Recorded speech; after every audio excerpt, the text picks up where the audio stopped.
Hey guys, tonight we begin with the remarkable ruins and scandalous side streets of Pompeii, the ancient Roman city frozen in ash and time, where even the brothels were well planned, well decorated, and honestly, surprisingly organized.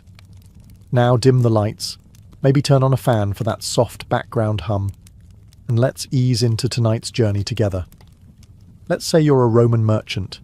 You've just sold 2 amphorae of fish sauce, the kind that smells like it died twice, and you've got a few sesterces jingling in your toga.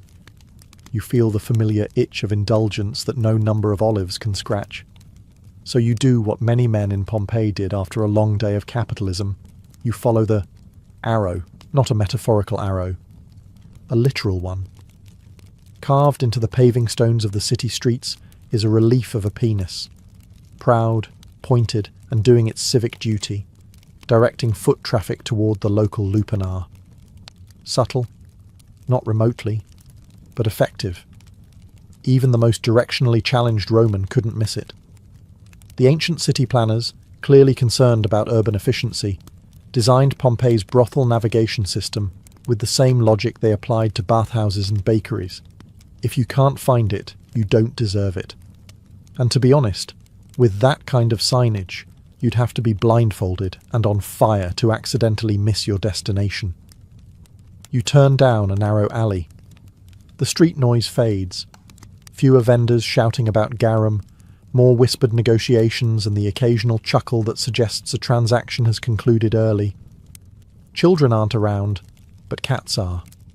They always are. You reach the entrance. A modest, 2-story building with dark stone walls and a surprisingly inviting doorway.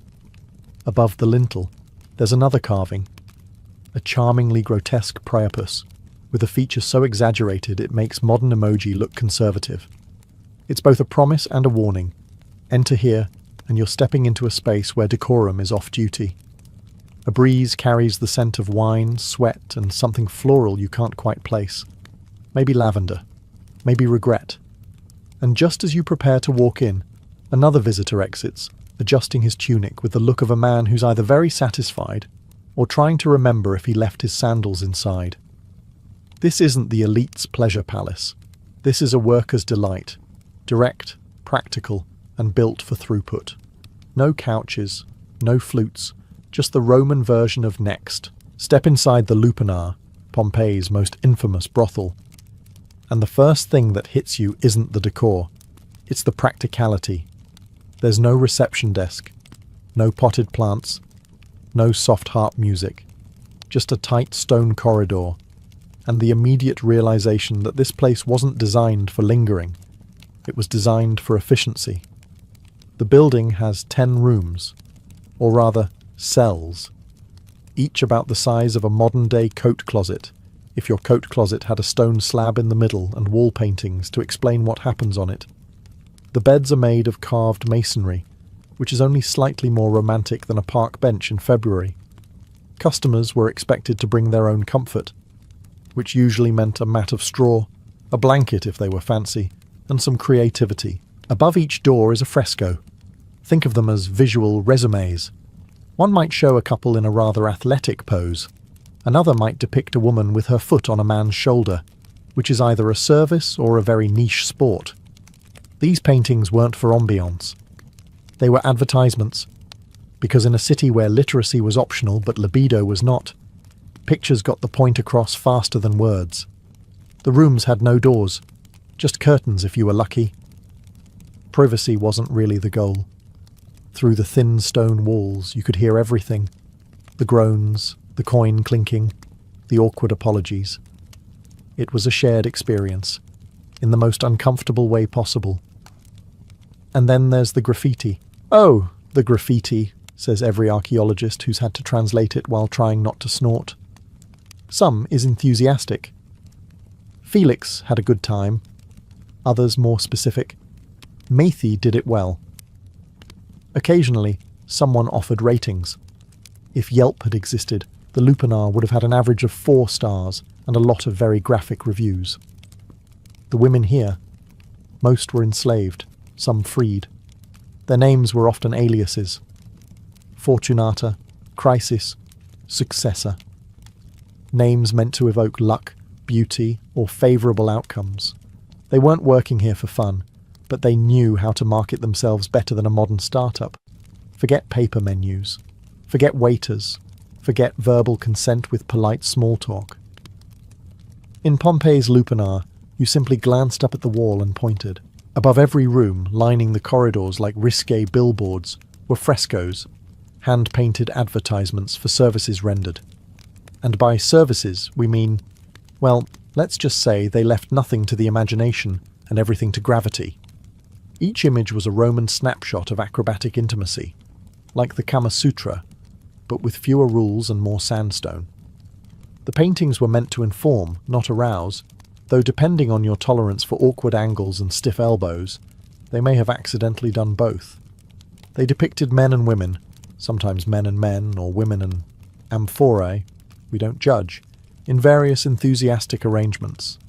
Some scenes were tender, others looked like someone had lost a bet with a contortionist.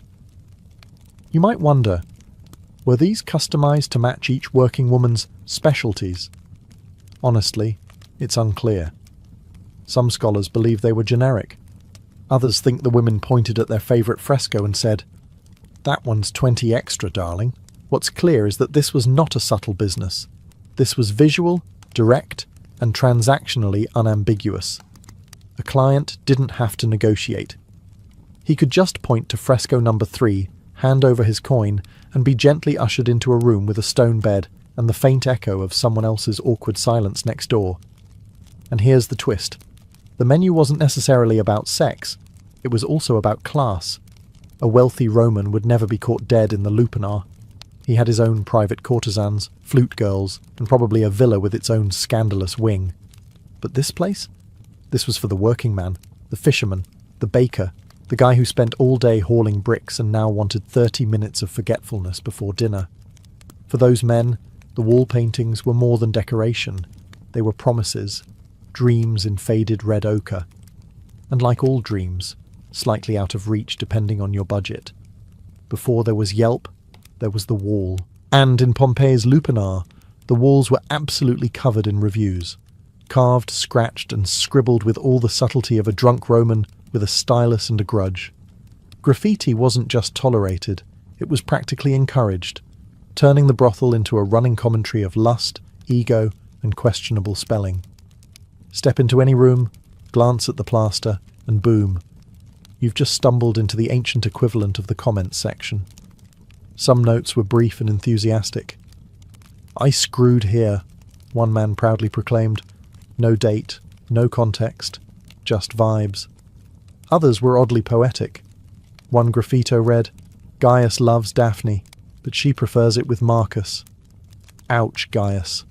That one stings. It wasn't just the men leaving reviews. There are traces, possibly forged, possibly authentic, of women leaving notes too. "Myrtis was here," reads one, scrawled like a signature. Was she a client? A worker? A bored bystander waiting for her turn with the mirror? No one knows, but she made the wall. And then there were the critics. One noble soul left behind this gem. Thrusting is tiresome. Short, brutally honest. Possibly the world's first one-star review. Graffiti gave customers a chance to brag, vent, or just leave their name like a teenager tagging a bathroom stall. The range of emotions was rich. From "Avitus had successor and she moaned delightfully," to "Maritus, you cheated here. I know." Ah yes, even the drama made the walls. Archaeologists, bless their patient souls, have spent years translating these erotic Yelp reviews while trying to keep a straight face. Some inscriptions are scratched so deeply it's clear the writer meant every word. Others are faint, like someone had second thoughts mid-etching. Possibly after remembering their wife also reads Latin. It's easy to forget, looking at those walls, that these weren't just reviews. They were human fingerprints. The lupanar wasn't a place of passion. It was a workplace, a marketplace, and a message board, all in one. Let's clear something up right away. The women working in the lupanar weren't there because they filled out an application and dreamed of upward mobility in the hospitality sector. Most of them were enslaved. Some were former slaves trying to survive. and all of them were trapped in a system that made freedom a luxury and choice a fiction. Their names, or at least the ones scratched into the walls or remembered in wax tablets, read like mythological wishful thinking. Fortunata, the lucky one. Felix, the happy one. Successor, the successful. It's a bit like naming your pet turtle Usain Bolt and hoping he'll sprint. The reality behind the names was far grittier. These women came from all over the empire: Gaul, Greece, Egypt, plucked from conquered regions or desperate cities.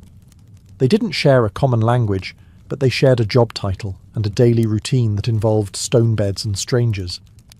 Many were owned by a leno, the Roman term for a pimp, although that makes him sound cooler than he was. The leno was a glorified landlord, except the rooms came with unpaid labour and a quota. He collected the profits. The women collected, well, clients. If a woman was lucky, and by lucky we mean in a very bleak Roman sense, she could eventually buy her freedom. This took years of savings, sheer endurance, and a client or two who paid in actual denarii and not vague promises. Now and then, a freed woman might go into business for herself. These women were called meretrices, and while they still faced social scorn, they at least kept their earnings. They might even register officially and wear a stola to show they were no longer enslaved, because nothing says liberation like paperwork and uncomfortable formal wear. And don't forget the men. Yes, there were male sex workers in Pompeii too, though far fewer, and usually working outside the lupanar. Their clients? Let's just say Roman aristocrats weren't as straight-laced as their busts might suggest. So, who were the workers? They were survivors, strangers in a city that promised pleasure but delivered power imbalances carved into stone. And yet somehow, they left their names behind, etched into the walls, immortal in fading graffiti. Because if history was going to forget them, they were at least going to write themselves into it first. So, you've pointed at your preferred fresco, handed over your coin, and been guided into a dim little stone room. You're not here for a long time, and let's be honest, you're probably not here for a good time either. That's because everything in the lupanar was built for speed, efficiency, and zero emotional entanglement. These were not luxurious suites with scented oil and feather pillows.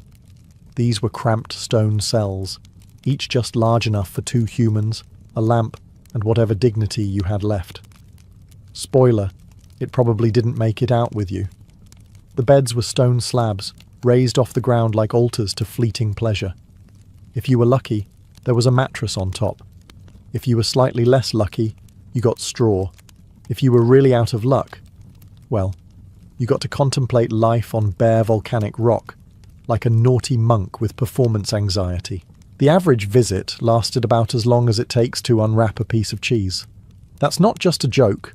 Roman graffiti literally mocks clients who took too long. The goal wasn't to woo, it was to move. Fast in, fast out, next customer please. The speed was partly economic.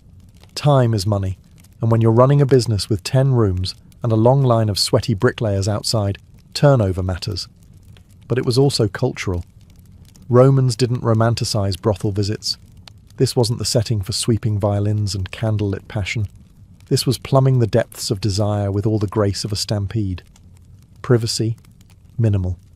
Doors were often just curtains, and the walls were thin enough that you could hear your neighbours' review in real time. And yet somehow people kept coming back. Maybe it was the thrill. Maybe it was loneliness. Or maybe the stone beds just gave excellent lumbar support. Who's to say? One could argue that the whole lupanar was a machine, an ancient Roman vending machine for intimacy. Drop in a coin, make your selection, and hope you don't run into your cousin on the way out. And yet, despite the rushed mechanics, there was something strangely human about it. Even if that humanity was wrapped in linen, sarcasm, and the constant sound of someone fumbling with a toga. Now, let's talk brass tacks, or in this case, bronze coins rubbed smooth by nervous fingertips. If you were a Roman citizen with a bit of spare change and a lot of unmet needs, a visit to the lupanar wasn't exactly bank-breaking, The standard fee hovered around 2 to 8 asses. And no, that's not a typo or a euphemism. An as was a low-value Roman bronze coin, roughly the cost of a loaf of bread or a cup of cheap wine. So yes, a session at the brothel could be cheaper than a night at the tavern, though arguably far more complicated. The most common price tag? 2 asses. That's right. 2 small coins for one very rushed encounter. Some clients joked that they paid more for olives, and they weren't wrong. Now don't let the pricing structure fool you. This wasn't the ancient world's version of a Costco deal. The reason it was cheap is because the workers weren't being paid, at least not directly. Most were enslaved, and the coins went straight into the Leno's pocket. If the woman was lucky enough to keep a cut, she could try to save for her eventual freedom. If not, she just earned money for someone else's wine jug. The payment process was swift and impersonal.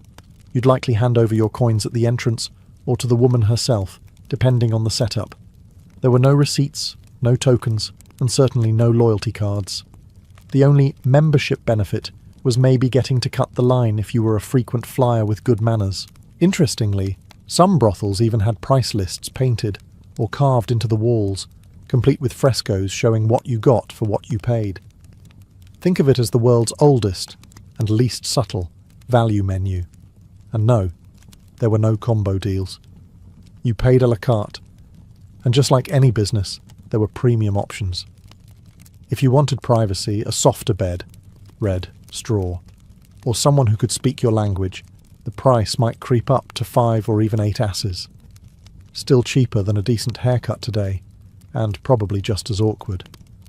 If you're picturing the lupanar as some candle-lit perfume temple of passion with silk sheets and hot towels, let's pop that fantasy like a Pompeian pimple.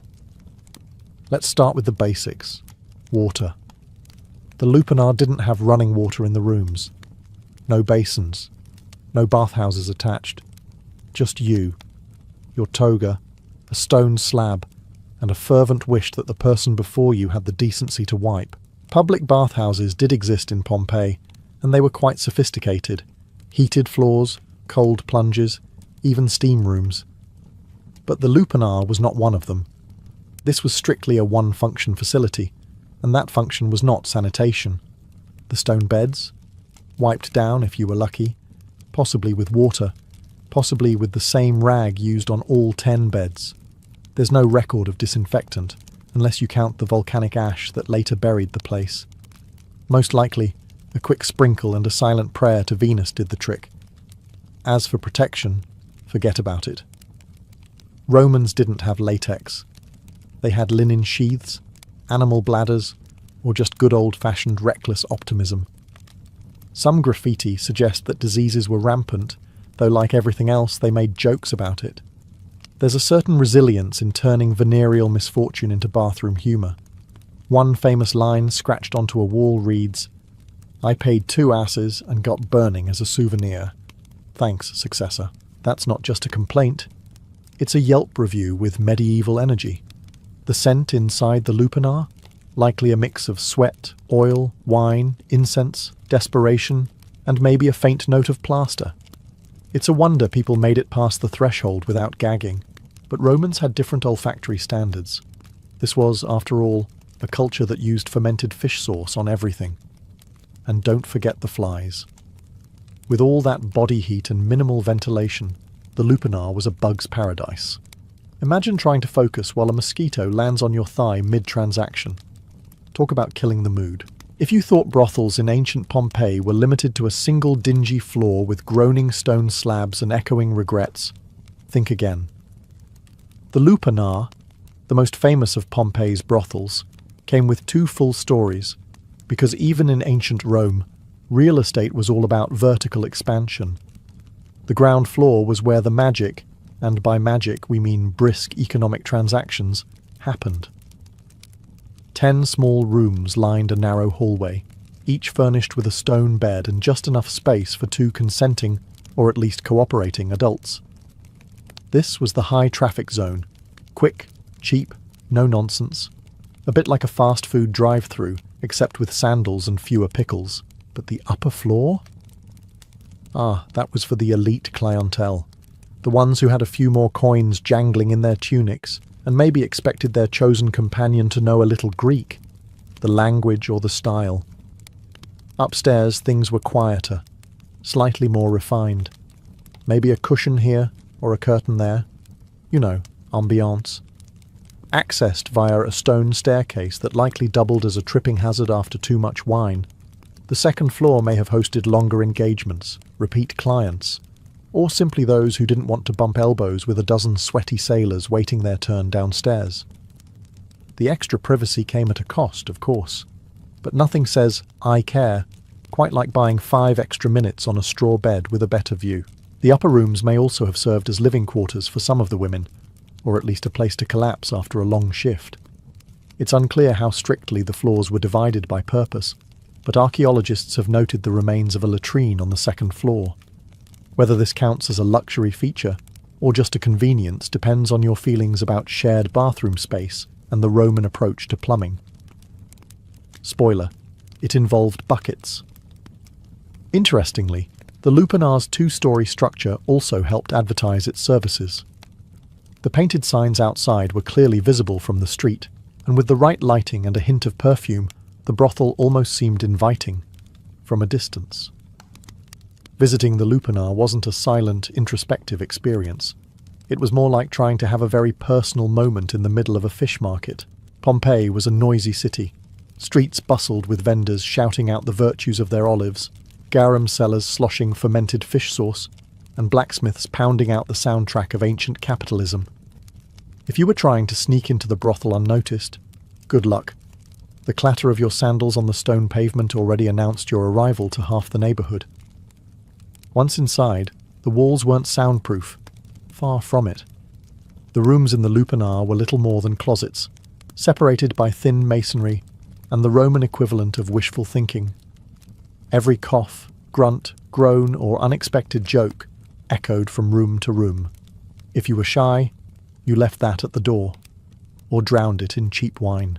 Outside, donkey carts rumbled by, and the occasional Roman citizen might stumble past, yelling a drunken ode to Venus or arguing over who'd stolen their sandals.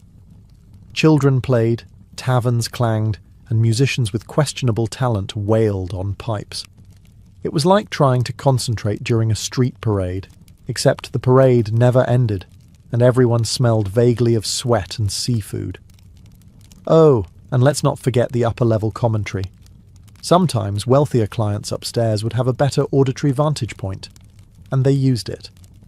One can imagine a smug merchant reclining on a straw mat, wine in hand, chuckling at the performance art unfolding below. Free entertainment included. In the rare quiet moments, perhaps during siesta hours, you might catch the cooing of doves, the shuffle of feet in the atrium, or the distant rhythm of gladiator training at the amphitheatre. Even the gods, it seemed, had to deal with background noise.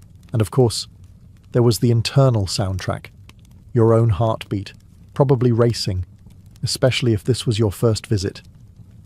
Combine nerves, ambient chaos, and questionable acoustics, and you've got the Roman sensory experience in full stereo. You might imagine that Roman brothels operated in some shadowy legal grey zone, tucked in dark alleys, constantly raided by toga-wearing vice squads. But no. In ancient Pompeii, sex work wasn't just tolerated, it was regulated. Let's start with the licensing. Yes, to be a professional courtesan, or meretrix if we're being properly Latin, you needed to be officially registered. Your name was entered into the Roman tax system, and just like bakers or blacksmiths, you were expected to pay your dues. That's right, the empire always got its cut, even from the oldest profession. In fact, sex work was so normalized that brothels were sometimes state-sanctioned. This was a government that taxed urine, after all. Regulating pleasure was hardly a stretch. The Lupanar operated openly, its location no secret. If you wanted to shut it down, you'd have to also shut down half the taverns, bathhouses, and probably the Senate itself. But don't mistake legality for dignity. Sex workers were considered infames, a legal category just below citizen with any rights at all. They couldn't testify in court, own property, or marry respectable Romans. Essentially, you could sleep with them, but heaven forbid you respect them. If a dispute did arise, say a drunken sailor shorted his bill, or a client got too handsy in a non-contractual way, the brothel's owner, Leno, might take it up with the local magistrate, but the women rarely had a voice in such matters. Legal protections were, let's call them, decorative. There were laws against certain abuses, but enforcement was spotty. You could theoretically be fined for harming a prostitute, but only if she was registered and the damage interfered with her ability to work. Yes, the Roman version of workers' comp. And what about the moralists, the ancient pearl clutchers? They existed, sure.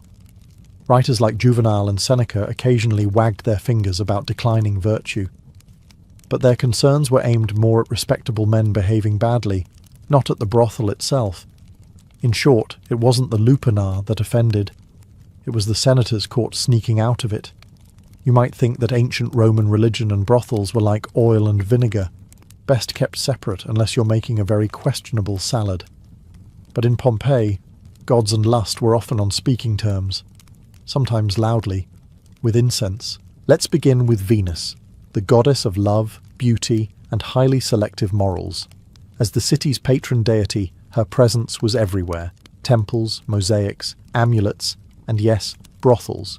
If you wanted a bit of divine flair with your transactional visit, there was likely a little shrine to Venus watching over your performance. Encouraging? Perhaps. Slightly unsettling? Absolutely. In fact, some sex workers prayed before work, not for better conditions, but for more clients, generous tips, or simply a quieter neighbour in the next room. Offerings to Venus or Priapus, god of fertility and comedic phallic sculptures, weren't uncommon. You might light a candle next to a mural of a grinning god holding, let's just say, an intimidating staff. But religion didn't just bless the trade. It was deeply embedded in it. Fertility cults and rites tied to sexual expression weren't taboo in the way modern sensibilities might assume. In fact, some Roman festivals made Mardi Gras look like a church picnic. The boundary between sacred and scandalous was, at best, a loose guideline. Take Priapus, often painted on walls or carved into garden statues with proportions that defy physics and subtlety. His presence was meant to ward off evil, bring luck, and, quite literally, stand guard over properties. And when he appeared in the lupanar, it wasn't just decoration, it was protection and branding. There's also the odd overlap of ritual purity. Roman religion wasn't always bothered by sex per se, but it was very particular about who touched what, when, and in what order. Visiting a brothel didn't make you impure, unless you then wandered into a temple without washing. In which case, the gods might judge you, not for your activities, but for your hygiene.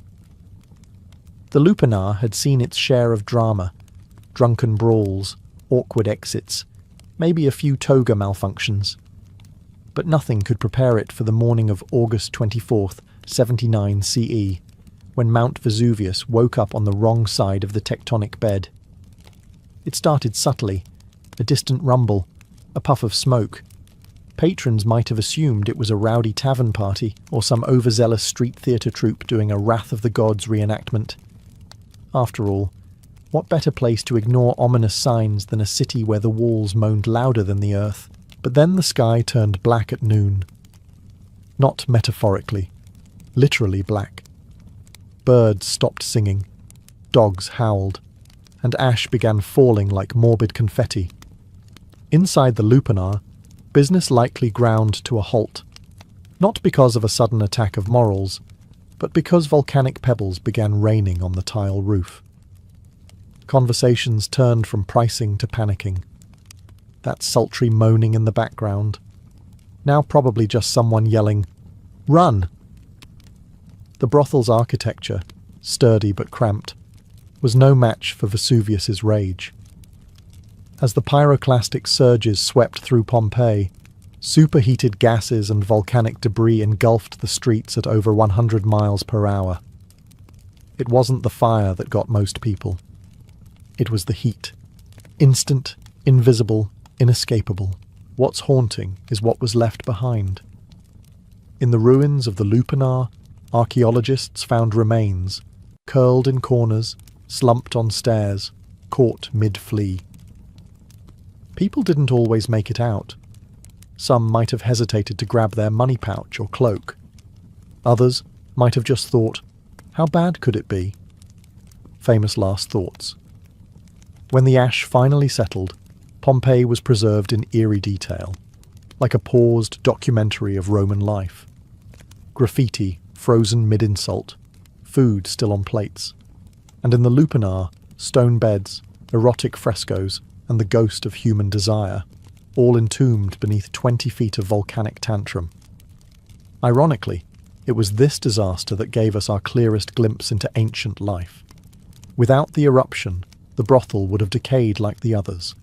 Instead, it became a museum of sin, commerce, and raw humanity, as if the gods said, let's save this one for educational purposes. Imagine being a 19th century archaeologist full of dreams about noble Roman forums and grand marble statues, only to uncover a building where every wall seems to be moaning in Latin. Welcome to the lupanar excavation. The brothel was officially unearthed in the 1860s, and let's just say the reactions were mixed. On one hand, you had scholars excited about discovering a well-preserved Roman building. On the other, you had uptight Victorians clutching their pearls as they realized every wall was basically a stone-carved OnlyFans. The frescoes? Unapologetically graphic. The graffiti? Equal parts crude and clever. The stone beds? Small, narrow, and about as romantic as a dentist chair. But it was the sheer honesty of the space that made it fascinating. Nothing was sugar-coated. The Romans weren't hiding their libido behind metaphors. They slapped it on the walls with artistic pride and a stunning lack of censorship. Of course, early excavators weren't quite sure how to present this cultural gem. Some pieces were hidden away in the so-called secret cabinet in Naples, a kind of NSFW ancient art vault where embarrassed museum curators could lock away anything too scandalous for polite society. The idea was simple. Preserve the art, but only let serious men with scholarly intentions take a peek. Wink, wink. Meanwhile, academics argued over the proper tone to take. Was this anthropology or smut? Were the frescoes symbolic or instructional? And most importantly, who was going to explain this to visiting school groups? Despite all the awkwardness, the lupanar became one of Pompeii's most visited sites. Not because tourists were perverts, though let's not rule that out, but because it told a story unfiltered by myth or marble. This was real Roman life, lived on the margins, now front and centre in the tourist brochure. Even today, new insights emerge from the brothel's walls, about class, gender, labour, and how humans have always found ways to mix business with pleasure, no matter the century. So yes, the lupanar is a bit awkward, a bit raw, but also strangely human. Because if there's one thing the ashes couldn't hide, it's the fact that history isn't just made by emperors and generals. Sometimes it's written in graffiti above a stone bed in a tiny room with terrible lighting. The year was 1119, and Jerusalem was once again in Christian hands. After the blood-soaked triumph of the First Crusade 2 decades earlier, waves of pilgrims streamed from Europe into the Holy Land. They were not knights, not warriors, not men of steel and banners, but humble believers. Peasants, artisans, widows and monks walked for weeks and months, sometimes barefoot, clinging to the hope that touching the sacred stones of Jerusalem would cleanse their souls and grant them eternal salvation. But their journey was anything but holy. The roads were narrow, winding, and filled with dangers lurking in every valley. Along the road from Jaffa to Jerusalem, pilgrims faced ambushes by brigands who knew that these travellers carried coins, relics and offerings for the churches. Muslim raiding parties, angered by the Crusader conquest, prowled the highways. Even fellow Christians, turned to banditry by poverty, preyed upon the faithful. The irony was bitter. The closer you came to the land of Christ, the more likely you were to die with a dagger in your ribs, or find your possessions stripped away in the dust. Chroniclers of the time paint a stark picture. Pilgrims were beaten, stripped, and left to rot along the roadside. Some were dragged away as hostages, sold into slavery in distant markets. Others never made it at all, vanishing into the hills between the coast and the holy city. For many Europeans, the dream of salvation became a nightmare of blood and despair. The rulers of Jerusalem, first Baldwin I and later his cousin Baldwin II, understood the problem well. Without safe passage, the lifeblood of the kingdom would dry up. Pilgrims brought not only faith, but coin, labour and legitimacy to the fragile Crusader states. But Jerusalem's armies were stretched thin, its fortresses scattered, and its knights too few to guard every pilgrim. Something new was needed. A brotherhood of men willing to live not for land or gold, but for the defence of the defenceless. It was in this crucible of danger that the seed of the Knights Templar was planted. A handful of knights, poor in wealth but rich in devotion, would rise to take an oath not only to God, but to the weary, terrified pilgrims trudging toward Jerusalem. Their mission was simple but revolutionary: to fight so that others might pray in peace. In 1119, amid the dust and uncertainty of the Latin kingdom of Jerusalem, a small band of knights gathered with a bold idea. They were not lords of vast estates or commanders of mighty armies. They were men who had once lived for the clash of battle and the honour of war, but who now felt called to a higher purpose. At their head was Hugues de Payens, a knight from Champagne in France, whose vision was as sharp as his sword. By his side stood Godfrey de Saint-Omer, and together they convinced 7 others to bind themselves in an oath unlike any Europe had ever seen. They would live as monks, but monks with swords. Their vows echoed the strict discipline of monastic life: poverty, chastity, and obedience. Yet, unlike the Benedictines who prayed in cloisters, these men would take their prayers onto the road, where danger was constant. They called themselves the poor fellow soldiers of Christ and of the Temple of Solomon, a title that sounded humble, yet carried an aura of divine fire. The world would later shorten it simply to the Knights Templar. At first, their numbers seemed laughable. 9 knights to guard thousands of pilgrims travelling across a kingdom scarred by war. They had no fortresses, no treasure, and no banner to rally behind. But they had faith, and faith was a currency more valuable than coin in the medieval imagination. Chroniclers recorded that they swore to dedicate their swords only to defence, never to plunder, never for personal glory. In a world where knights often blurred the line between crusader and bandit, this vow marked them as something utterly new. King Baldwin II, ruling Jerusalem at the time, recognised their zeal. He granted them quarters within the sacred precincts of the Temple Mount, in what had once been part of the Al-Aqsa Mosque. Christians believed this site was none other than the ruins of Solomon's Temple, where God's presence had once dwelled. To live and pray, there was not only a privilege, but a sign that these warriors carried a mission of biblical proportions. For the pilgrims stumbling up the perilous road from Jaffa, the sight of a mounted knight in white cloak and cross was more than reassurance. It was a living symbol that God had not abandoned them. The Templars' beginnings were humble, but in their humility lay a strength that would one day make them the most feared and powerful order in Christendom. The Templars began as little more than a noble experiment. 9 men with swords and a vow. But an experiment cannot survive long without structure, and structure came in the form of one of the most influential churchmen of the age, Bernard of Clairvaux. Bernard was no ordinary monk. He was a Cistercian abbot, a reformer, and one of the most persuasive voices of the 12th century.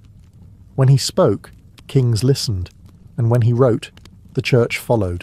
In 1129, at the Council of Troyes in France, the fledgling brotherhood was formally brought before the highest authorities of the church. Hugues de Payens himself stood to present the Templars' mission.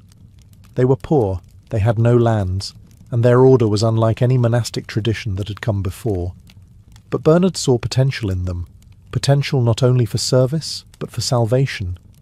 He argued that these men, by combining the humility of monks with the courage of knights, embodied a new kind of holiness. Under Bernard's guidance, the Templars received their rule, a written code of life that transformed them from a ragtag band into an official religious order. It was modelled after the strict Cistercian discipline: silence in the halls, simple meals without extravagance, no luxuries of clothing or gold. Their armour was plain, their cloaks white as a sign of purity, and their diet restricted even in times of war. They were to avoid pride, gluttony, and above all, personal ambition. In short, the rule sought to strip away everything worldly, leaving behind only men wholly devoted to God and the protection of his pilgrims. Yet there was a paradox at the heart of the rule. These monks were not called to flee the world, but to fight in it. Bernard himself resolved the tension in a fiery treatise titled In Praise of the New Knighthood. Traditional knights, he wrote, fought for vanity, for wealth, or for the applause of men. But the Templars fought for Christ himself. Their battlefield was their monastery, their sword, an instrument of prayer. When a Templar killed, Bernard claimed, it was not murder, but malicide, the destruction of evil itself. The rule gave the Knights Templar a soul, and Bernard's words gave them legitimacy. What began with 9 men now became an institution, recognised by the Pope, admired by the faithful, and feared by those who stood in their way. With Bernard of Clairvaux's blessing and papal recognition, the Knights Templar transformed almost overnight from a fragile experiment into a phenomenon. What began with 9 men now spread across Christendom like wildfire. By the mid-12th century, nobles, lords, and kings across Europe rushed to support the order. Some donated land, others wealth, and many gave their own sons. Often younger sons who had no inheritance but craved both purpose and salvation. The Templar image became iconic. Knights clad in white mantles marked with a stark red cross, riding 2 to a horse in humble acknowledgement of their vow of poverty. Yet their poverty was paradoxical. For while the individual knight owned nothing, the order as a whole amassed vast resources. Castles in Spain, farms in France, vineyards in Portugal, and estates in England all fell under the Templars' management. Pilgrims leaving for the Holy Land might sell or donate property to the order, and wealthy nobles, eager to curry divine favour, left entire villages in Templar hands. This sudden influx of wealth and land did not weaken their discipline. It fueled their mission. In the Holy Land, the Templars built fortresses that would become legendary: Safed, Tortosa, and the seemingly impregnable Crac des Chevaliers. From these strongholds they patrolled the dangerous roads, guarded ports, and fought alongside Crusader kings against Muslim armies. Their reputation on the battlefield grew quickly. Disciplined, fearless, and unwilling to retreat, the Templars often held their ground when others fled. But it wasn't just swords and castles. The Templars also pioneered something entirely new for medieval Europe: a network of financial support. Pilgrims travelling from London to Jerusalem could deposit money in a Templar preceptory in England and withdraw the equivalent in the Holy Land, sparing themselves the danger of carrying gold across hostile lands. It was a system so advanced that some historians call it the first international banking network. By the middle of the 12th century, the once humble, poor fellow soldiers of Christ had become one of the most powerful institutions in Europe. They were monks, yes, but monks who could marshal armies. They were poor, yes, but richer than kings. Their rise was meteoric, and it was only the beginning. If the white mantle and red cross made the Templar instantly recognizable, it was on the battlefield that their reputation was carved into legend. By the mid-12th century, they had become the shock troops of the Crusader states, a brotherhood bound not just by vows, but by the willingness to die shoulder to shoulder. Templar knights were trained to fight with a discipline that stood out in an age when battles often devolved into chaotic melees. They rode into combat in tight formations, their lances lowered like a wall of steel. When the order's banner, the Beauseant, was raised, no Templar was permitted to flee so long as it still waved. This rule, born of their sacred code, meant that they often held the line long after ordinary knights would have broken. Chroniclers tell us that when other armies scattered, the Templars stayed, sometimes to the last man. Their valour earned admiration even from enemies. Muslim chroniclers, while condemning the Crusaders as invaders, noted the ferocity of the white monks who charged into battle with terrifying resolve. At battles such as Montgisard in 1177, where a vastly outnumbered Christian force stunned Saladin, the Templars' courage was decisive. Saladin himself, the great Sultan of Egypt and Syria, reportedly remarked that while most Crusaders could be crushed, the Templars were made of sterner stuff. Inside the order, brotherhood ran deep. Each knight swore not only to God, but to his brothers in arms. They ate together in silence, trained together, and died together. Even their burial reflected equality, in plain graves, without gilded tombs or ornate monuments. Their identity was communal, not personal, knights of Christ rather than knights of their own glory. Yet this discipline came at a cost. The Templars were expected to obey without hesitation. To retreat without orders was a grave sin. Many knights perished not because victory was possible, but because the rule demanded unshakable loyalty to the order's banner. This stubbornness sometimes led to devastating losses, but it also cemented their fearsome mystique. By the late 12th century, the Templars were no longer merely guardians of pilgrims. They had become an elite warrior caste, equal parts monks and soldiers, feared by foes and admired by allies. In the crucible of constant war, their brotherhood was forged in blood and bound by unbreakable vows. Though remembered for their swords and their vows, the Knights Templar also wielded a quieter but equally formidable weapon: money. By the mid-12th century, their reputation for honesty and discipline made them trusted stewards of wealth across Christendom. Lords, kings, and even common pilgrims turned to the order not only for protection, but also for financial security. A pilgrim setting out from Paris or London might deposit his savings at a local Templar commandery. In return, he received a coded letter of credit, a slip of parchment, indecipherable to outsiders, which he could later redeem in Jerusalem for the same amount. This spared him the peril of carrying gold through bandit-ridden lands. To a medieval world accustomed to theft and dishonesty, the system was revolutionary. The Templars, with their far-flung network of castles and preceptories, had created what was effectively the first international banking service. Their financial reach extended far beyond pilgrim accounts. Monarchs, too, relied on the order. The kings of Aragon, England, and France entrusted Templars with their treasuries, knowing that no chest of coin would vanish under the white cloak. They financed crusading campaigns, collected rents on vast estates, and even acted as moneylenders, though they did so carefully, sidestepping accusations of usury by charging fees rather than interest. The Templars' Paris headquarters, known as the Temple, became a financial hub so secure that even kings could not touch the wealth stored within. England's King Henry III used the Temple as his personal treasury. Popes relied on Templar funds to finance their wars and diplomatic missions. For nearly 2 centuries, their system made them indispensable to rulers who found themselves constantly short of cash, but flush with ambition. Paradoxically, their vow of poverty was what gave them credibility. While individual knights owned nothing, not even the horses they rode, the order as a whole became staggeringly rich. They invested in farms, mills, vineyards, and ports. Their network stretched from the wheat fields of England to the olive groves of Cyprus. The profits did not line personal pockets, but flowed back into the mission, defending the Holy Land and sustaining the Order's warriors. But with wealth came whispers. How could men sworn to poverty wield more money than many kingdoms? How could monks in armour also act as Europe's bankers? These questions, first murmured in markets and taverns, would one day fuel suspicion, envy, and ultimately, destruction.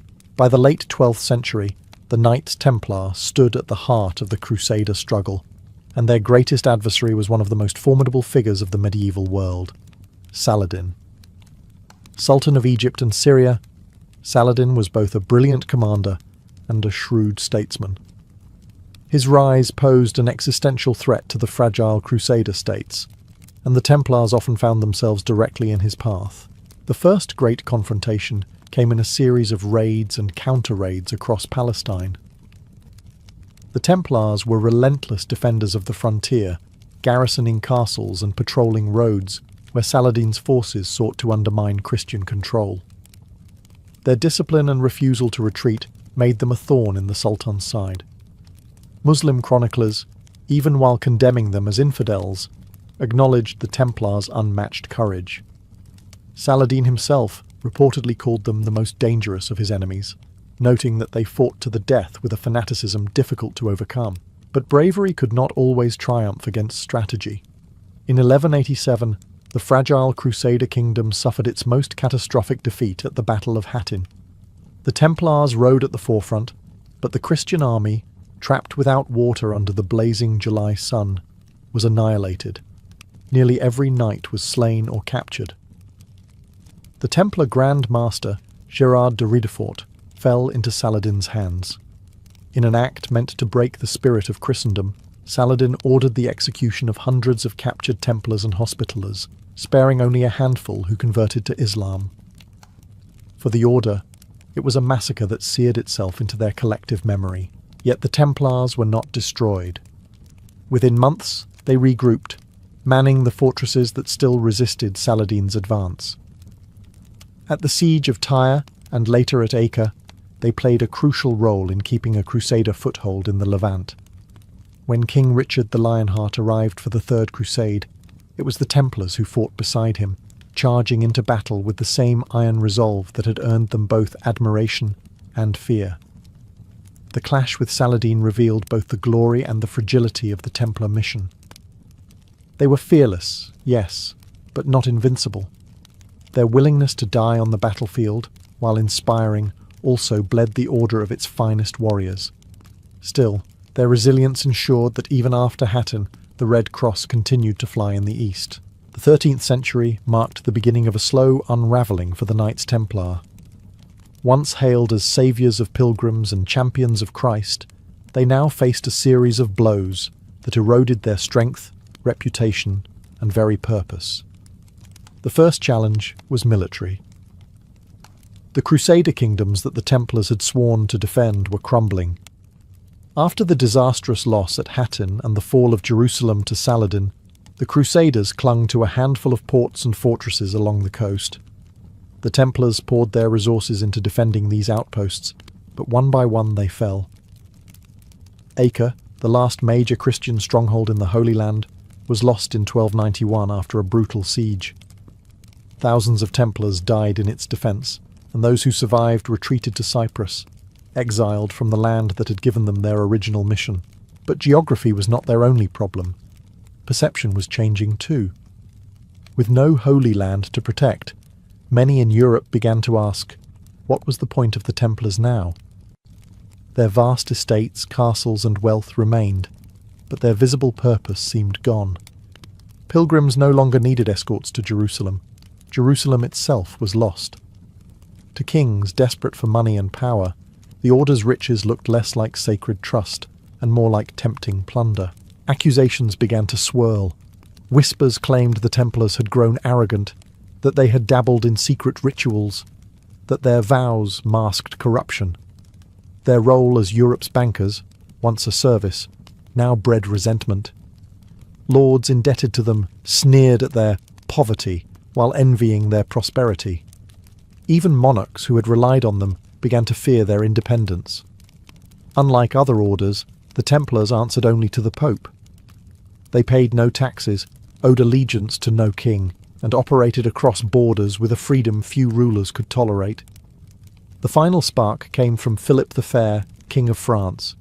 Crushed under debt to the Templars, Philip saw both opportunity and danger in their continued existence. He began a campaign of rumour and suspicion, suggesting that these warrior monks were heretics who mocked Christ in secret rites. Whether believed or not, the idea took root, feeding on jealousy and fear.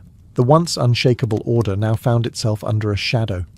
Their castles still stood, their coffers were still full, but the foundation of trust, the faith of Christendom in their mission, was cracking.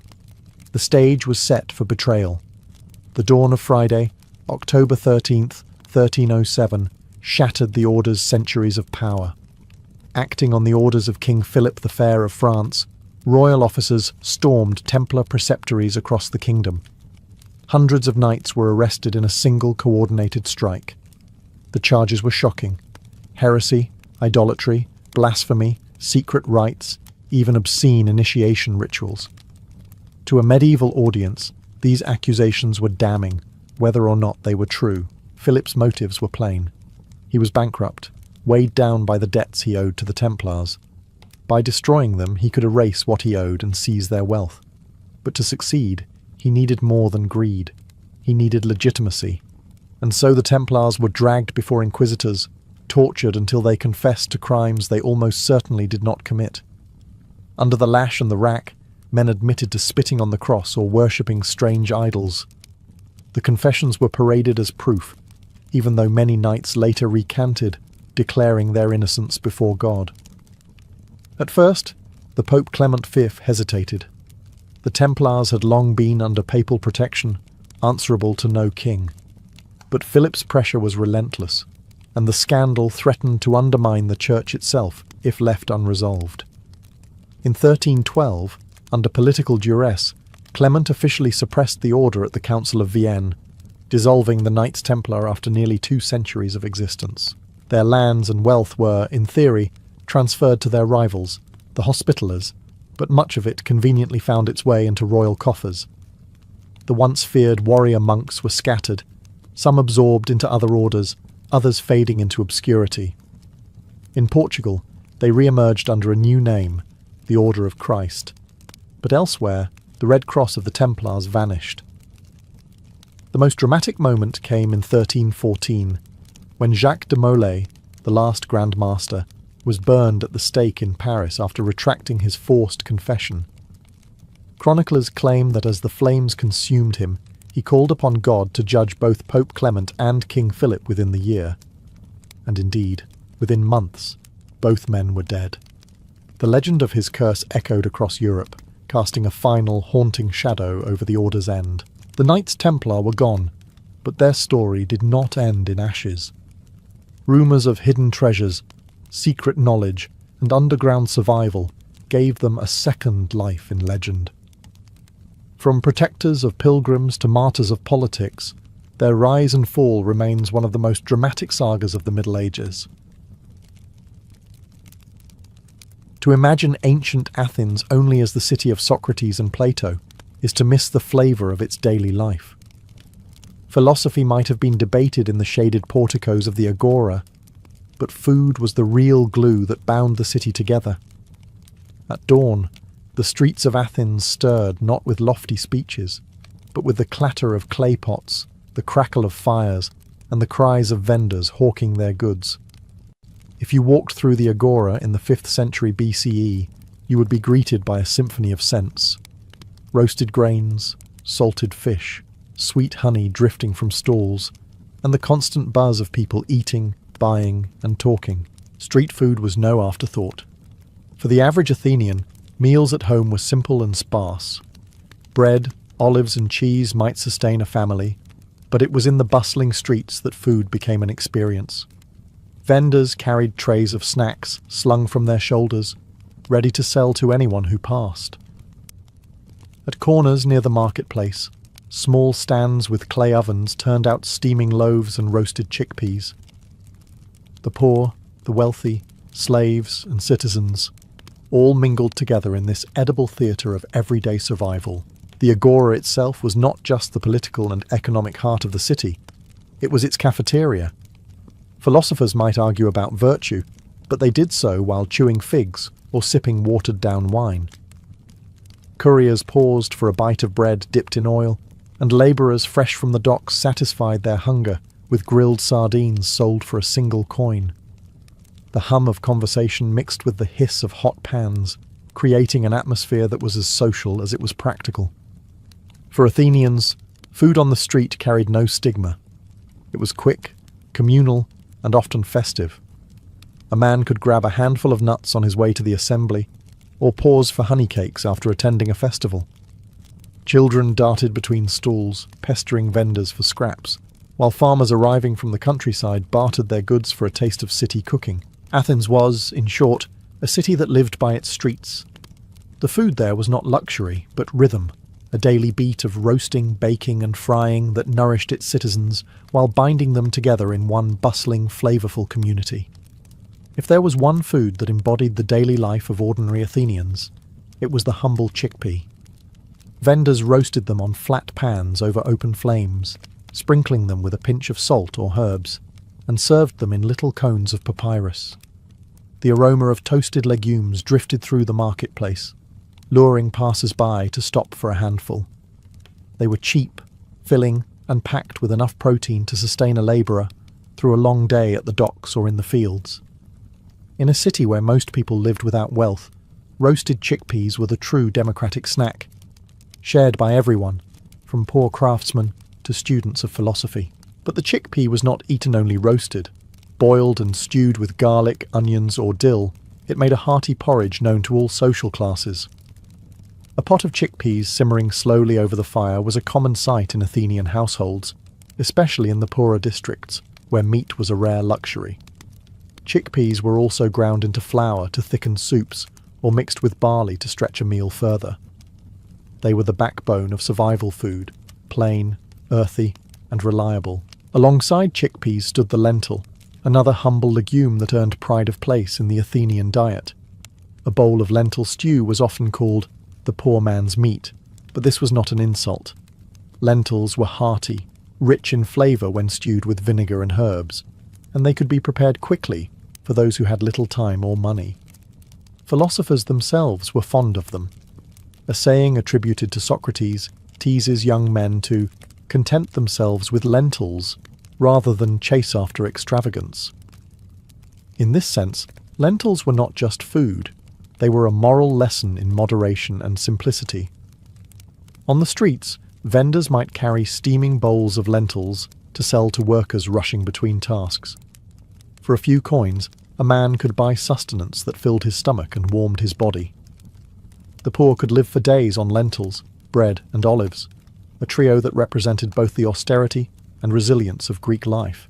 Chickpeas and lentils were not glamorous, but they were dependable.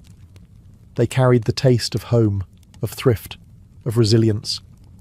In a city famed for its philosophers and warriors, these humble legumes quietly kept Athens alive, one roasted cone or simmering pot at a time. In ancient Athens, bread was not merely food, it was the foundation of life. Without bread, there was no meal. Every household, from the poorest hut to the wealthiest villa, revolved around the grinding of grain, the kneading of dough, and the daily baking that kept bellies full. In fact, to eat bread was synonymous with eating itself. Most Athenians relied on barley bread, a coarse, dark loaf made from the hardier grain that thrived in Greece's rocky soil. Barley bread was dense and heavy, often described by aristocrats with a kind of disdain, but for the common citizen, it was filling and reliable. Wheat bread, finer and softer, was a luxury imported from regions like Thrace or Egypt. To eat white bread was to declare one's wealth.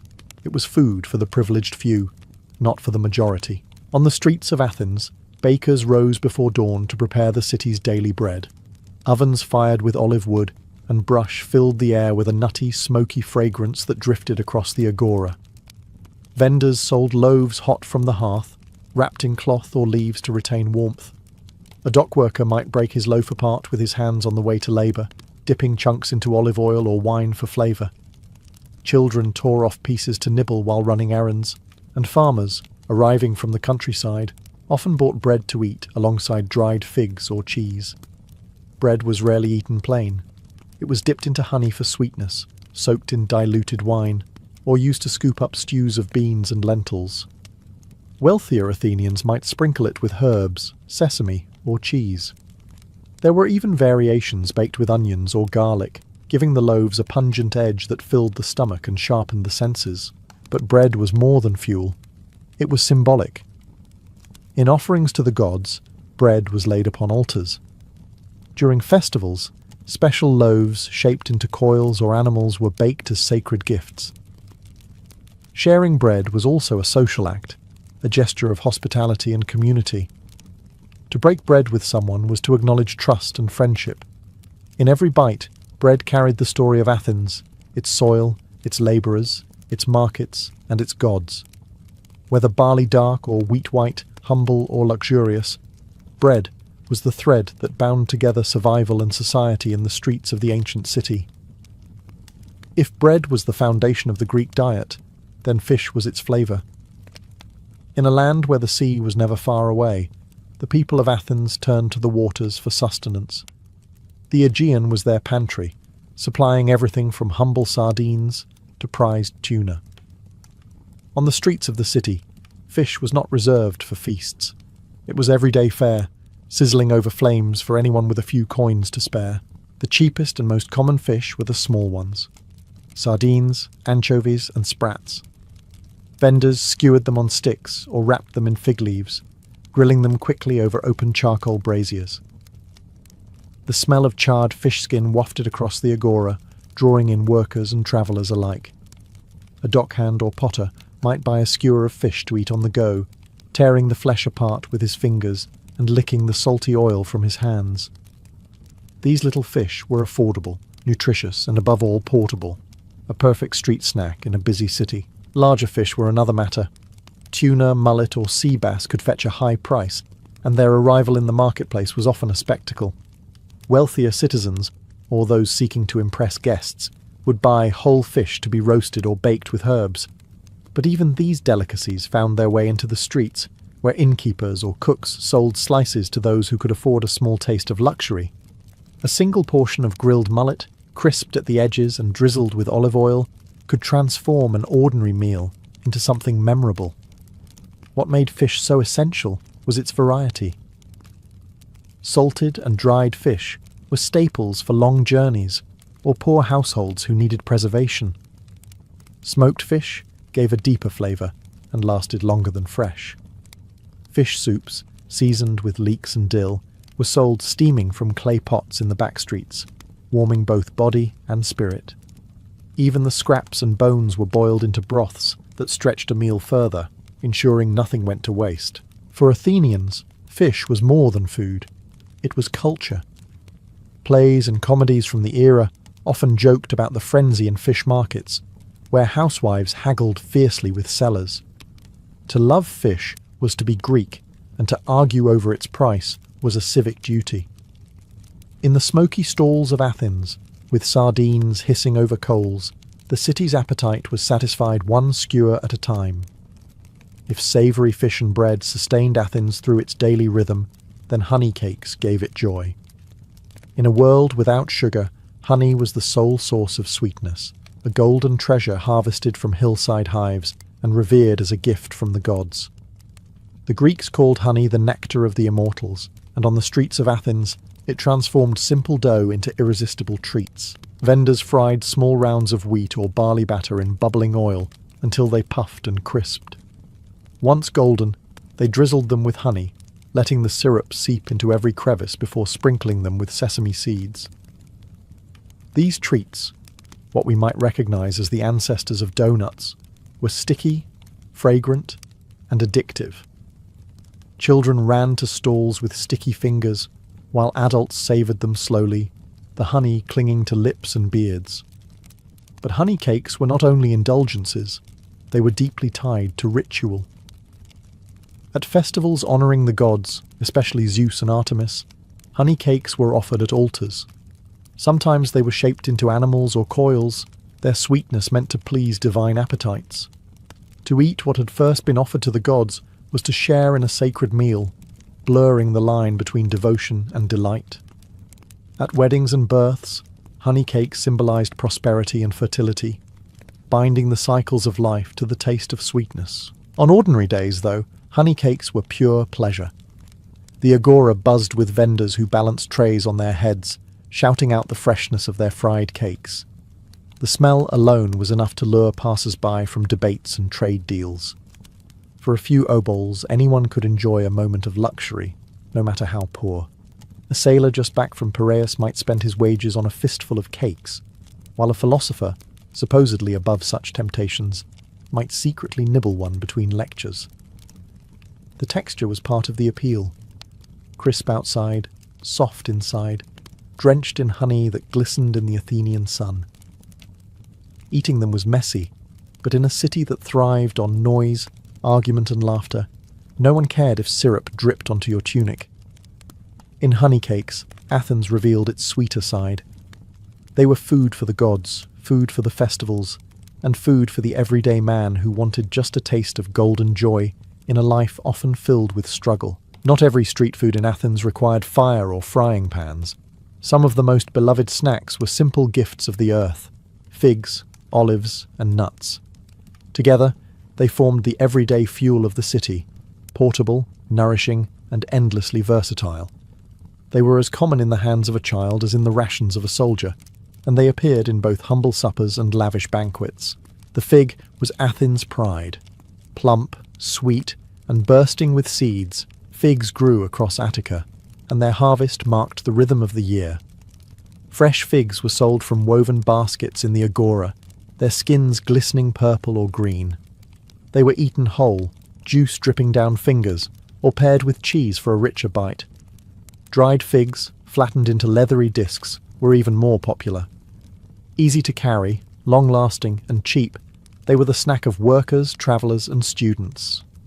To eat figs was so integral to Greek identity that laws even forbade their export, keeping the finest fruits for Athenians alone. If figs were the sweetheart of Greek food, olives were its soul. Every Athenian grew up with them, in one form or another.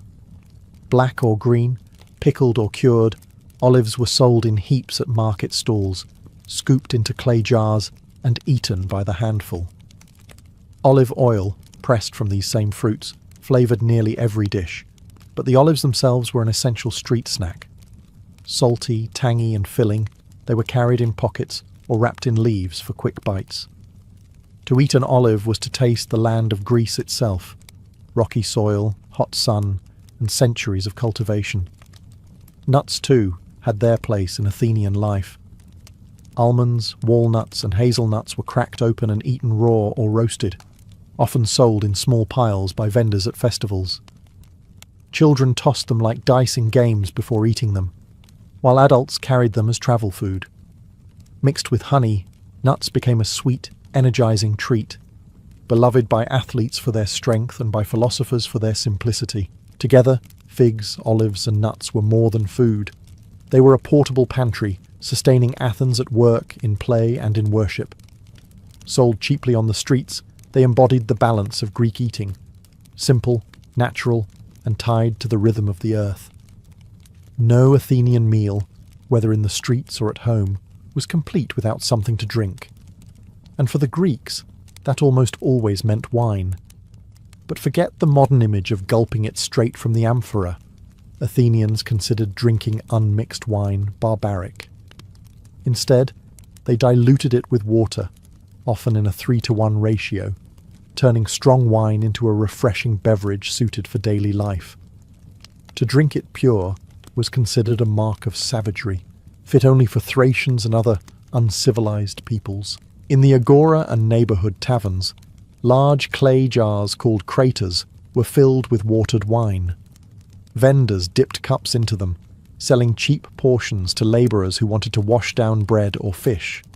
The drink was sometimes flavoured with herbs, spices, or even honey to mask the roughness of cheaper vintages. A sailor back from Piraeus might spend his coins on a cup of spiced wine, while a student of rhetoric might sip a watered drink while debating philosophy with friends. Street water sellers also played their part, carrying amphorae from the city's fountains and springs. Water was plentiful in Athens thanks to aqueducts and cisterns, and while it was not unsafe, Athenians generally preferred it mixed with a splash of wine. The combination was practical. It stretched the wine further, dulled its intoxicating power, and gave even ordinary water a sense of festivity. For those with a sweet tooth, another option was kykeon, a simple mixture of barley, water, and sometimes herbs or honey.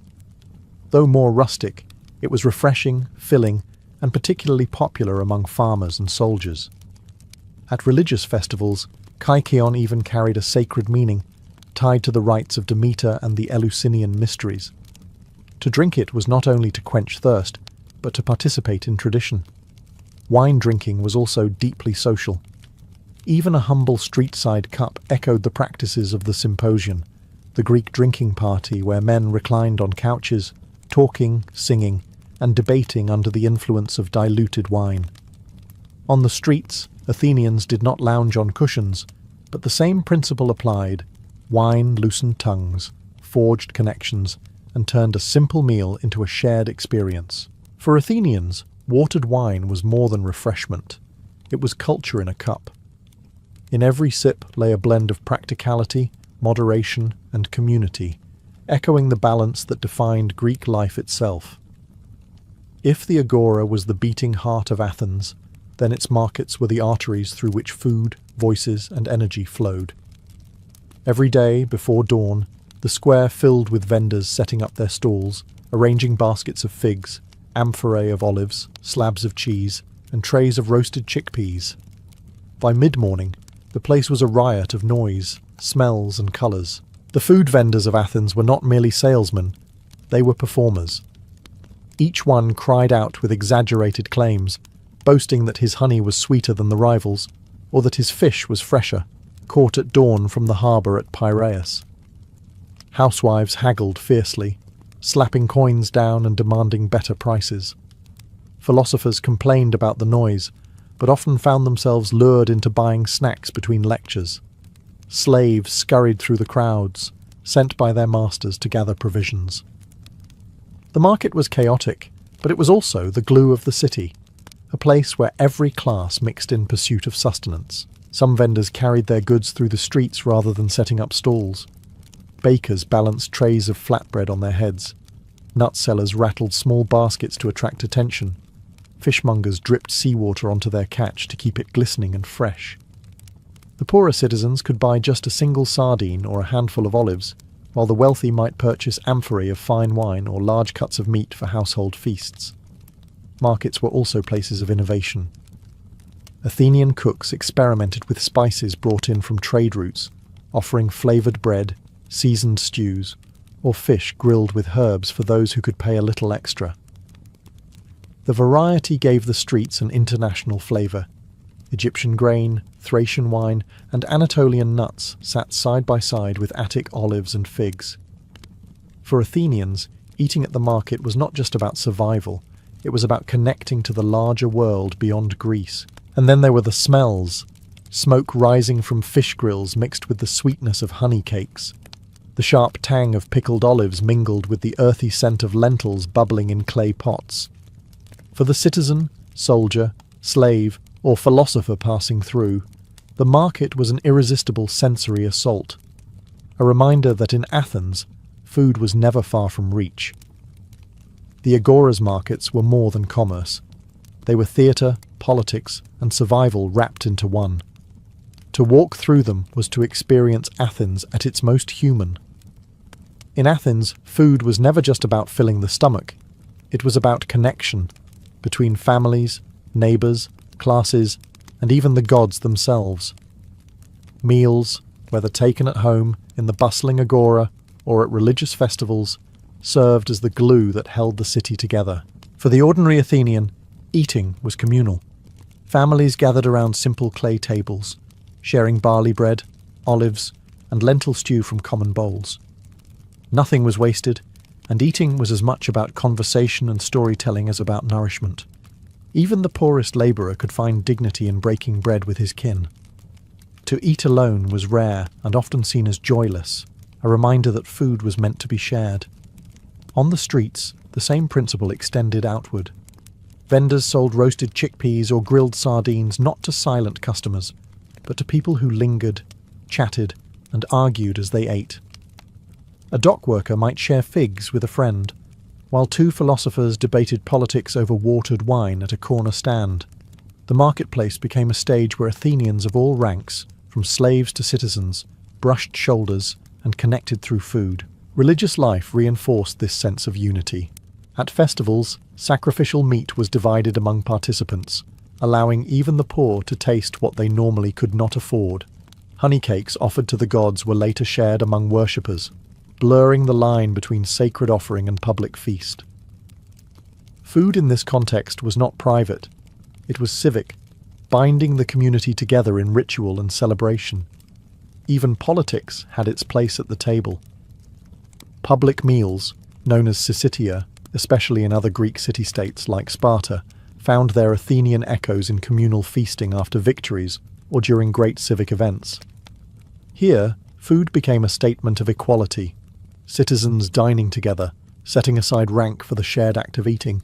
And of course, there were the symposia, drinking gatherings where men reclined, talked, sang, and plotted the ideas that would shape philosophy, drama, and politics for centuries. Though these were elite affairs, their roots were still in the Athenian belief that food and drink opened doors to fellowship and intellectual exchange. In the end, Athenian street food was more than chickpeas, honey cakes, or grilled fish. It was the taste of democracy in action, simple meals shared across divides, turning daily survival into a ritual of belonging. Through food, Athens fed not just its body, but its soul. The story of Vinland begins not with Leif Erikson, but with his father, Eric the Red. Fierce, ambitious, and exiled more than once for violence, Eric had carved out a life on the very edge of the known world. After being banished from Iceland, he set sail further west and stumbled upon Greenland, a land of glaciers, fjords, and harsh winds. To entice settlers, he named it Greenland, though the reality was far less inviting. Here, in scattered turf houses clinging to the coasts, the Norse carved out a fragile existence, hunting seals, tending sheep, and trading furs. Leif grew up in this world of scarcity. Unlike the lush fields of Norway, Greenland demanded toughness and ingenuity. Every harvest was uncertain, every winter a trial. From his father, Leif inherited not only boldness, but also the conviction that survival lay beyond the horizon. Eric had turned exile into opportunity. Leif would do the same, but whispers reached Greenland of something more, a land westward, beyond the icy seas. Sailors spoke of forests where timber grew thick, unlike the barren rock of Greenland. Some even claimed to have glimpsed wild grapes, a bounty unimaginable in the frozen north. These were not idle tavern tales. Norse seafarers were practical men, and Leif listened closely. If the rumours were true, this land could provide what Greenland could not: resources for survival, expansion, and perhaps even glory. Leif's world was already shaped by voyages. Norse ships carried not just warriors, but settlers and families across the Atlantic, from Norway to Iceland, from Iceland to Greenland. Each step further west was a gamble, but one the Norse had made before. Why stop at Greenland if richer shores lay just beyond? The sea, after all, was not a barrier for Leif's people. It was a road.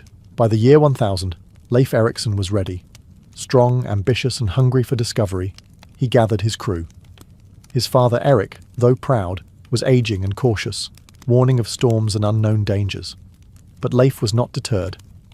He had grown up on stories of sagas, of men who pushed past fear into legend. For him, sailing west was not just curiosity, it was destiny. And so, with Greenland's icy fjords at his back, Leif set his sights on the horizon. What awaited him was not just another settlement, but the beginning of one of history's greatest tales of discovery, the land that would come to be called Vinland. In the year 1000 CE, Leif Erikson made ready for a journey that even his bold father had hesitated to attempt. He gathered a crew of about 35 men, hardened farmers, hunters, and sailors who knew the moods of the North Atlantic all too well. They were not adventurers chasing glory alone. They were men of necessity, accustomed to hunger, cold, and danger.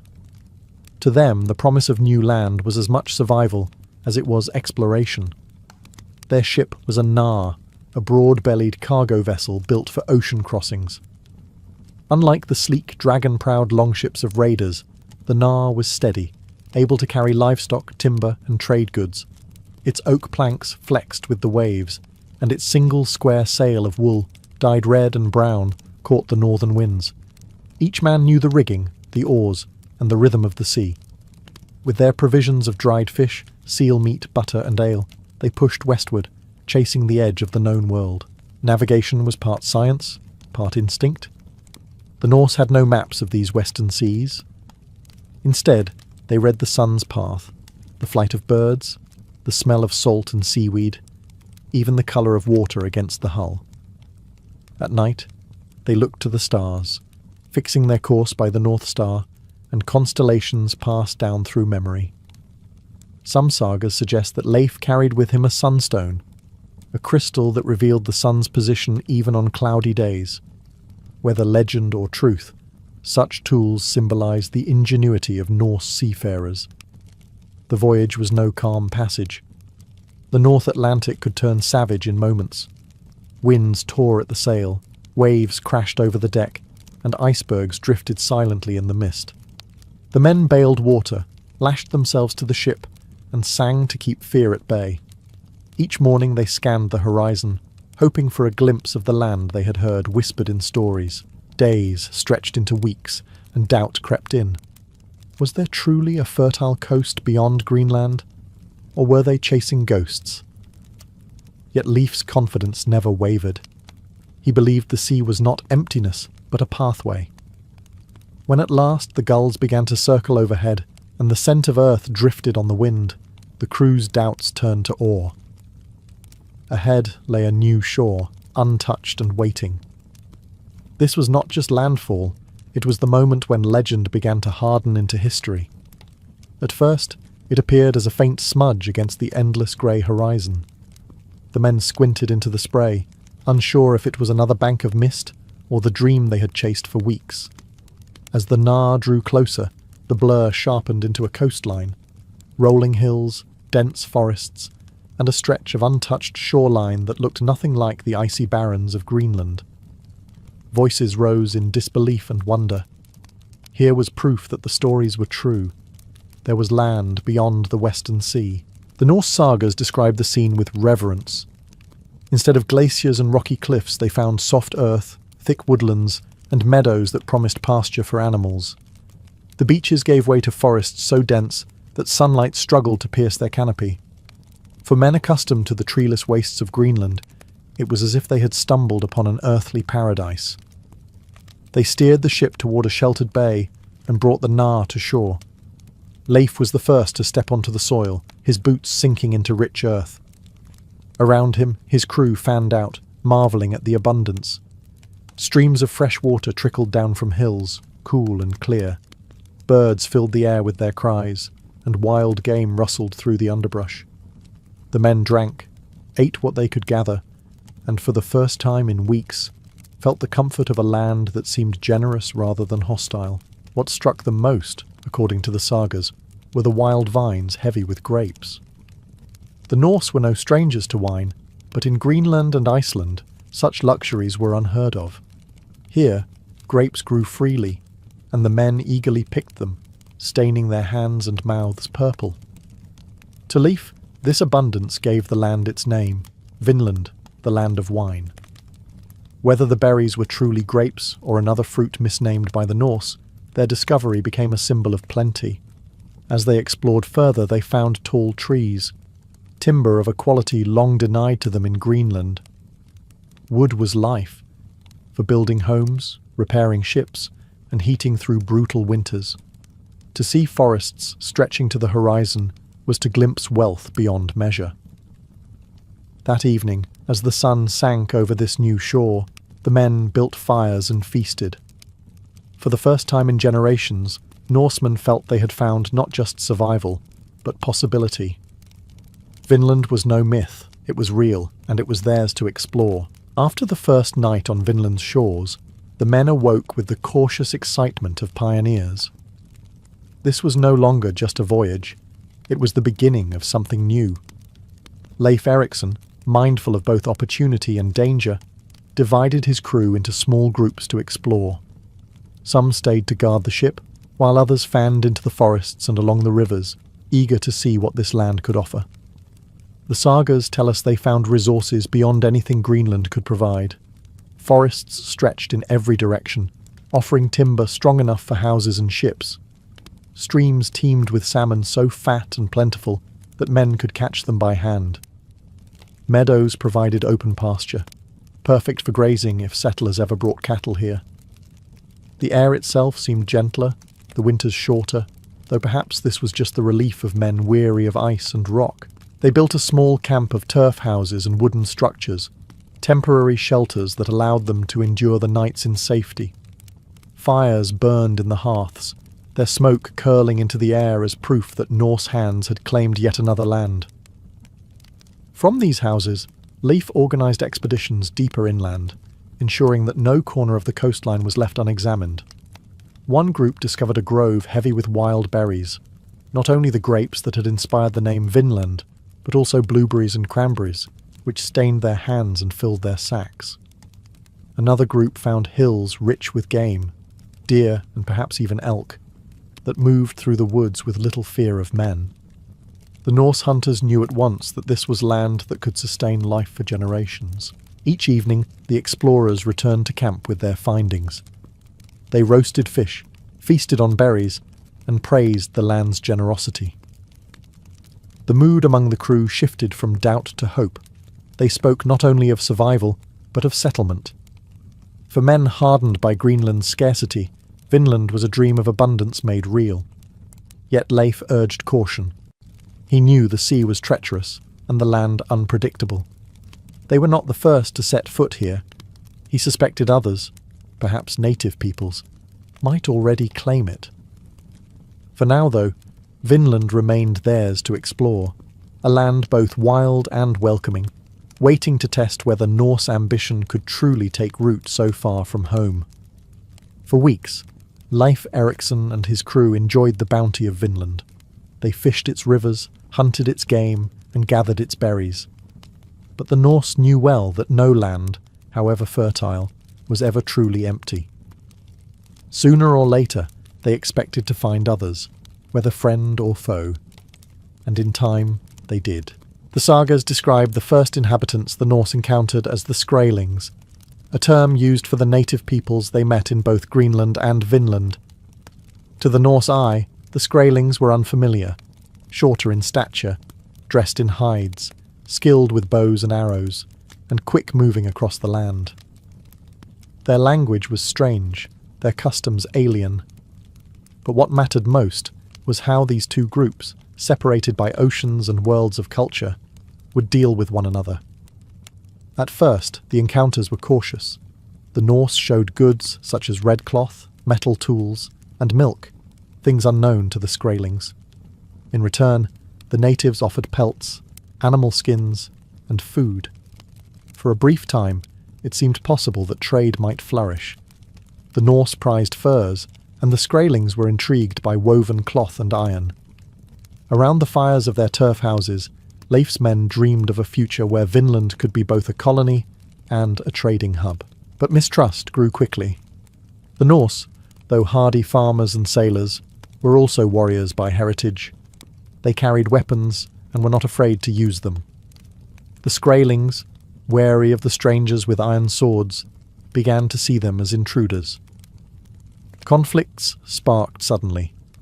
Arrows loosed at Norsemen in the woods, a clash over trade gone wrong, shouts in languages neither side could understand.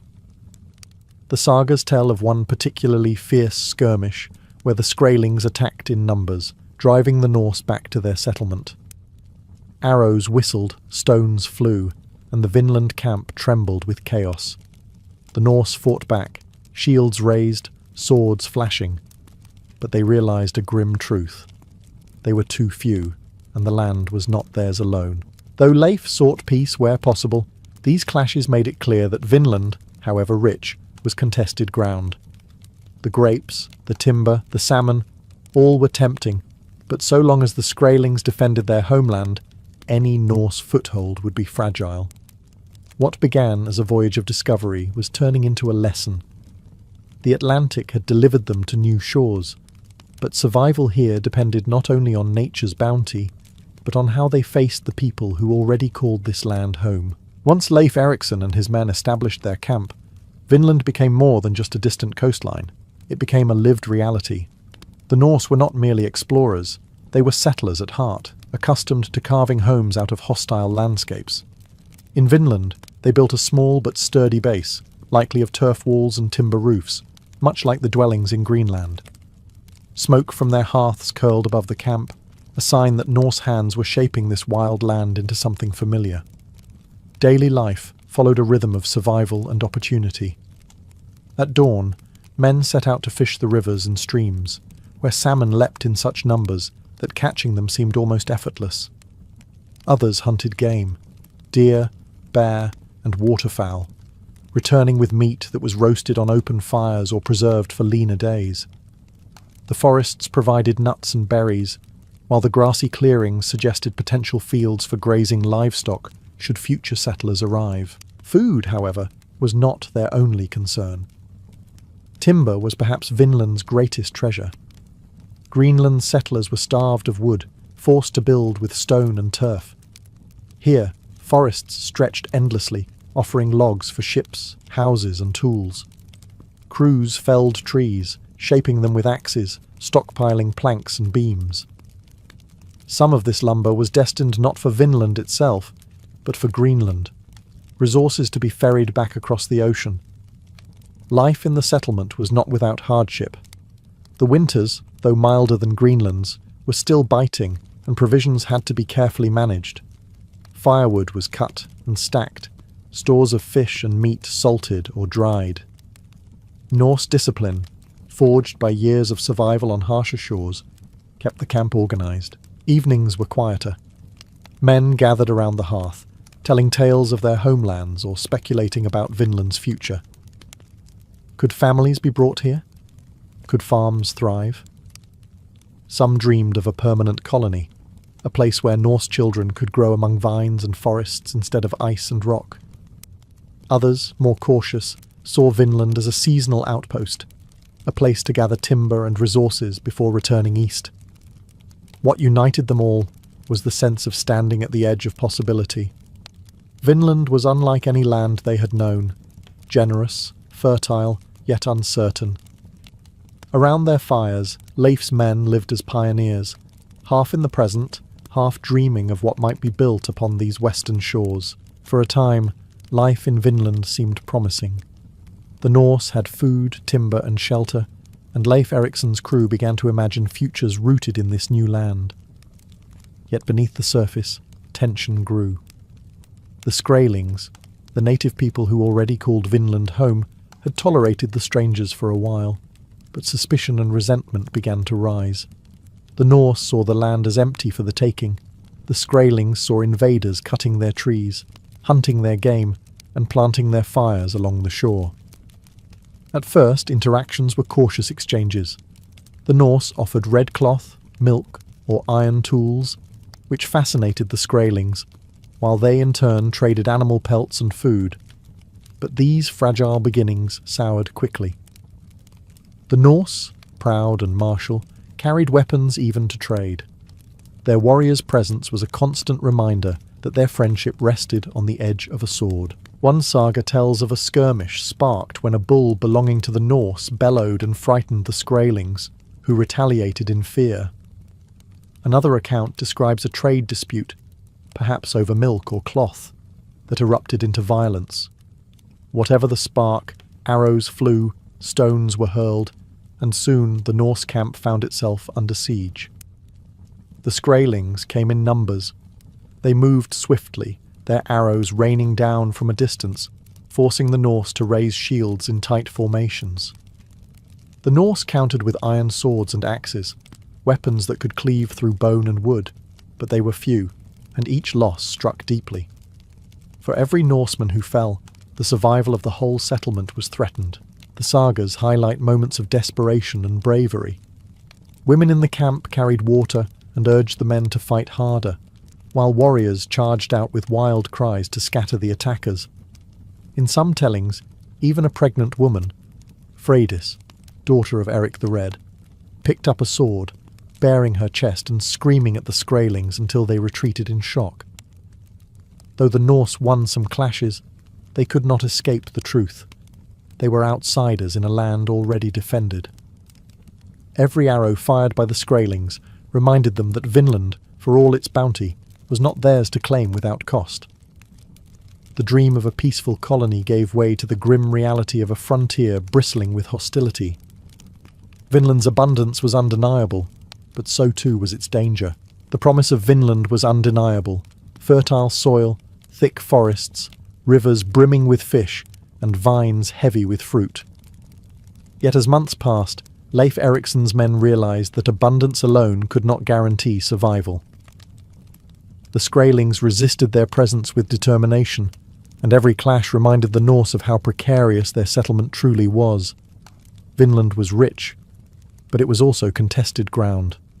The Norse were few. 35 men, even armed with iron and discipline, could not stand indefinitely against larger numbers who knew the land intimately. Hunting trips became dangerous, as arrows sometimes whistled from the tree line. Trade had broken down, replaced by suspicion and ambushes. The men could not sleep without keeping watch, and the once hopeful fireside talk of farms and families turned into uneasy whispers of retreat. Practicality weighed heavily. The Norse were not dreamers detached from reality. They were survivors. Their ancestors had crossed oceans, carved homes into Iceland's lava fields, and braved Greenland's ice. But they had always known when to press on and when to fall back. Vinland's timber and resources were valuable, yes, but permanent settlement seemed impossible with hostile neighbours and such a small force to defend it. The sagas tell us that Leif, though unwilling to abandon Vinland's promise, recognised the wisdom of caution. He and his men began preparing to leave. They harvested grapes, cut timber, and loaded their gnar with as much bounty as it could carry. The ship became a floating treasure chest of Vinland's riches, proof that the land was real and fertile, even if it could not yet be held. Their departure was tinged with regret. Some men wanted to stay longer, to fight harder, to stake a permanent claim. Others were relieved to turn their backs on a land that seemed to promise blood as much as plenty. Ultimately, the decision reflected the Norse ethos: survival above all else. To return alive, with stories and resources, was better than to die in a futile defence of distant shores. As the gnar pushed off from Vinland's coast, the men looked back at the forests fading into the horizon. They had found a new world, yet could not keep it. The Atlantic would carry them home, but the memory of Vinland, its grapes, its woods, and its dangers, would remain carved into their sagas. When Leif Erikson and his crew returned across the Atlantic, they carried with them more than timber and tales of grapes. They carried the memory of a new world, a place that stretched the imagination of what lay beyond the horizon. Vinland, though never fully settled, became a story told around hearths in Greenland, Iceland, and Norway. A story of opportunity, danger, and lands richer than any known in the north.